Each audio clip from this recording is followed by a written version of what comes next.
But anyways, let's talk about movies. We had the Super Mario Galaxy movie. Again, having to put movie at the end of these titles is just so stupid to me. But we had that come out this week. That is the sequel to the 2023 Super Mario Brothers movie, which I actually ended up rewatching this past week, and I'm sure you did too in preparation. I did.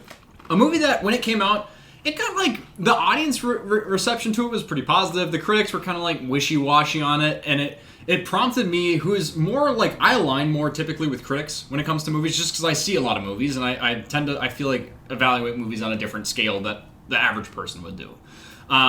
But the critics were typically a little bit more, like I said, wishy-washy. Like, I forget what the Rotten Tomato score was at. It was like maybe in the 50s or somewhere in there. But I always had the idea, or the feeling I had towards that movie was just like, what were you expecting if you didn't like this movie? Like, what did you want out of this movie? Because I think that this movie, the first Super Mario Brothers movie, was so much fun.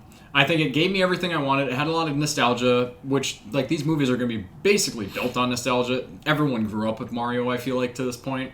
And you don't play Mario games for the best story. You play them for the fun games, puzzles, and, like, just overall world. They're colorful, they're bright. Not like it's their turn your brain off and just have fun, but these are just fun stories and fun characters. So the cast is great. I still love this movie. I can put it on anytime and watch it. It's just such a fun, easy, like, low energy. It doesn't ask a lot of me. I can just passively watch a movie that I find really enjoyable.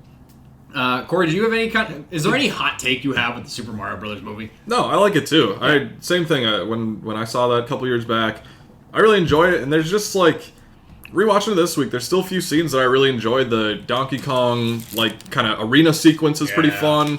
The Mario Kart Rainbow Road sequence is a lot of fun. And then even the final battle, and then it goes into Brooklyn and they finish it there. Like, it's pretty fun. Like, there's a lot of things that I remember from that movie, just being like, it's a cool movie. I like it. It's definitely, of Illumination's movies, one of my favorites, probably behind, like, the first two Despicable Me's, I would say. Yeah. And I think they do a good job with something that I like about the second movie, too, is the animation. That it doesn't quite look like Illumination's typical, like, humans and stuff that they do. It looks very Mario. They have that look down, the brightful colorness that you mentioned. It's just very, fun to look at. There's just so many, especially with this new movie, the worlds and the characters that they add in. So I think that's something that both movies have done pretty well. I'm gonna shit on you now, just because you said one of the dumbest things I've ever heard. What? They need to, when Super Mario Galaxy movie comes out on 4K or Blu-ray, the bright full colorness. I want that. Did I say bright full colorness? You said the bright full colorness, which I say way more dumb things way more frequently than you. Is brightful even a word? I don't think so. That's not. But colorness isn't either, so doesn't matter. But getting into sorry to rinse you right off the bat. Yeah, well, fuck you. Going into Super Mario Galaxy, I was just, give me a decent enough time. Give me a decent enough follow-up. I don't need an amazing story, but I would like a story.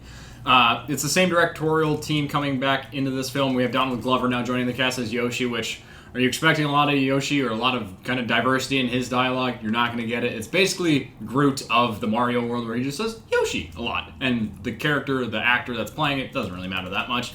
But on top of that, we have Brie Larson coming as Rosalina, and Benny Safdie as, is it Bowser Jr. or Baby Bowser, whatever the fuck? Bowser Jr., because it's the son.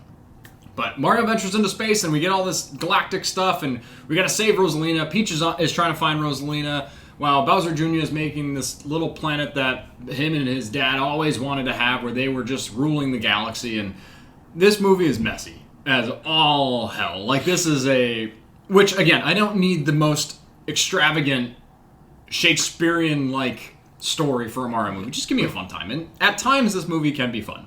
But it is also so horribly messy, and it feels very rushed. And, like, characters just magically kind of line up and find each other, and it just feels very thrown together. I still love the voice cast. I think my favorite pick for an actor to play a character within the realm of these two movies is Charlie Day as Luigi. I love Luigi. He's my favorite character. That's who I play as in Mario Kart and Mario Tennis. If you ever play that on Nintendo 64, that was my favorite game growing up on Nintendo 64. So I like that addition, and I like the addition of some of these newer cast members. The one that kind of got spoiled was Star Fox, or Fox McCloud, being played by Glenn Powell. Kind of a decently sized character throughout this, but overall, it was just the way I countered people's kind of pushback on that first film of like, well, what did you expect? What did you want? With this film, with the sequel, if people had that same issue or had issues with the movie, I'd be like, yeah, that makes sense. But the first one, I'm still like, well, what did you want? This one, I'm like, I get it. I don't know. Just didn't land for me. Yeah, I agree. This, it was just so much of, like, the first movie was pretty simple in terms of, like, Bowser trying to get the star, take over the Mushroom Kingdom. Mario comes in to stop him. Like, pretty simple. You have your little adventures along the way. This one was just the way that one of the big mistakes that I think they made in the first movie was having Luigi separate from Mario for so long, where he's just kind of caged up and, like, then he comes back at the end for a little bit. And they kind of doubled down on that here, where they separate the main characters pretty early on, where Mario and Luigi are doing their own thing, Peach and Toad are off doing their own thing. Yeah. They both go off for a while, and, like, Peach and Toad are in a casino doing stuff with the frog guy, and then Mario and Luigi are in, like, a bee planet for a bit, and then they both meet up at the same place before the climax. So I'm like, why did we even split up? Just condense that. And we have Bowser doing a won't he be a good guy, will he be a bad guy? It's like, I don't know. I'm not that invested in this, and it doesn't feel like it's going to have repercussions, really. And, like, with Bowser, too, we're getting way too deep for a fucking Mario movie, but whatever, that's why we were here. But, like, Bowser felt really weird because he finds out that his son is alive and Bowser Jr. is coming to save him and wants to, like, build Planet Bowser and all this bullshit. And he's like, alright, great, I want to go see my son. Also, he's kind of like, hey, Mario and Luigi, you guys maybe aren't too bad. Not that bad. I'm not going to beat you guys up. I just want to go see my son. It's like, okay, maybe he's turning a new leaf. Yeah. And he gets to Bowser Jr. and he wants to kill Mario and Luigi, obviously. And he's like, well, they're not too bad of guys. Yeah. But then, like, 5 minutes later, he's like, all right, well, I think I'm just a villain now. Yeah, we'll kill him. That's fine. Fuck, I don't care. I'm going to be turned into fucking Bones. Yeah. The lava. I forget what the, like, name of that is, but... Well, I know Dry Bones is, like, a character. I see, like, this is coming from people that don't have the biggest wealth of knowledge for Nintendo stuff. Yeah. So, like, I'm sure there's stuff that happened in this movie that went over my head. Because, like, there are points where people would cheer, and I'm like, I don't know what they're cheering at. Not that the movie was, like, bad. It was just, like, I'm sure that that's a reference to something that I do not know. But I did like the little... This might be a little bit of a spoiler, but there's a Terminator 2 reference kind of in that moment that I really appreciated. I was like, oh, okay, like a little wink at the fans of film. But I think that this entire movie felt rushed and similar to where it's like, we're not expecting like the biggest, most deep story for a Mario Brothers movie. We just want a fun time that can kind of like just find its way. And this movie never did for me. It was just like here, and it just midway through I was like, where are we? What's the end game here? Like, where are we going? Like, eventually Rosalina and Peach are gonna meet up, sure. And then what? Like, what's to be solved here? Like, what's new? So I wanted something a little bit more. Which again, it feels like I shouldn't be saying that with a Super Mario Galaxy fucking movie. That's definitely, this one felt way more aimed towards children, I will say, than the first one did. The first one, like, I still, like, as a 25-year-old man, I still really like watching that movie. This one, Super Mario Galaxy, I feel like the jokes were a lot more child-appointed and very, very kid-friendly. And I was just like, okay, like, yeah, all right. Like, I saw a reviewer post, like, this movie fails at giving the parents that have to bring their kids to this movie something to really enjoy. Yep. And I get that. I didn't hate this movie though. Like, it wasn't horrible. I still like seeing these characters. It is very bright. I like the almost like Mad Max style opening, at least for Mario and Luigi, where they go to find Yoshi. And I like the addition of Yoshi to that core duo that now becomes a trio. But I also agree where I'm like, I don't need them separated again. Like, I don't need the characters kind of just spread out. Like, just give me a team. Like, I want these characters all together so I can see them interact, which we don't really get a whole lot. I would have loved if Donald Glover just talked as himself as Yoshi and didn't do a Yoshi voice. Actually, that'd be really fucking funny. Yoshi. Or he just did like a typical Yoshi voice at first and he's like, this is how I actually talk. Yeah. Whatever. Well, which kind of like worked with Mario. When we got that first announcement trailer for the first film and you get like the plumbing ad where it's like, oh, it's just the character we play within the ad, but like we actually sound like people when we talk. I'm like, oh, you could have done something similar with Yoshi and that would have been probably better because otherwise it's just, oh, he's cute. Aw.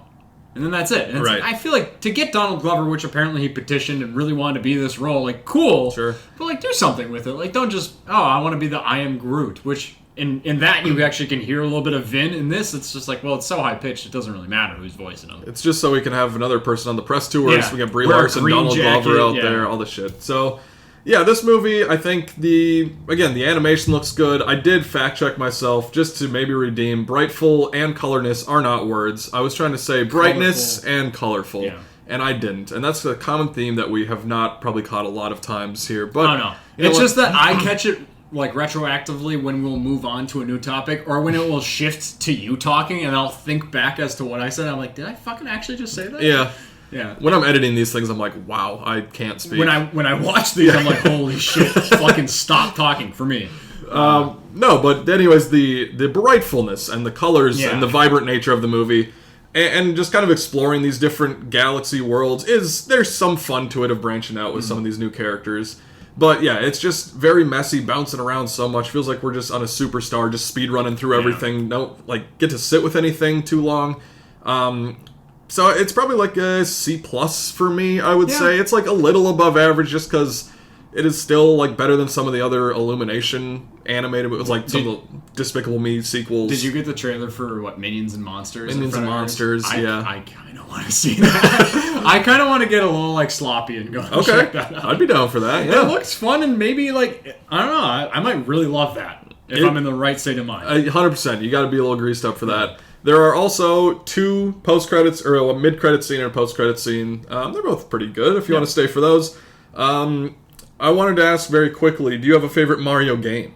Mine, I think, just mostly out of nostalgia, is Mario Tennis on the Nintendo 64, which I know there's a newer Mario Tennis game coming out on like the Switch 2, which I have a Switch 2, and I love it. But I've been using the Switch to play a lot of the retro Nintendo games. But yeah, Mario Tennis would probably be my favorite. I would have to say Super Mario 64 on my old school DS. That was a game that I played, and like that was again just like bouncing around these different worlds. You jump through paintings, and slide on your ass, and you jump through the paintings. Oh, the penguin race thing. The noise when you jump through the painting, it's just oh my god, it's so good. It was fun, and like there's so many little things like you can get up on top of the castle once you beat so many levels, and like I don't know, that game was really cool. I just have nostalgia playing that on road trips, just in the back as trying to get the street lights to bounce off the screen so I can see a little bit. I'm like, fuck, there it is. But anyways, that's a great game if you haven't played it.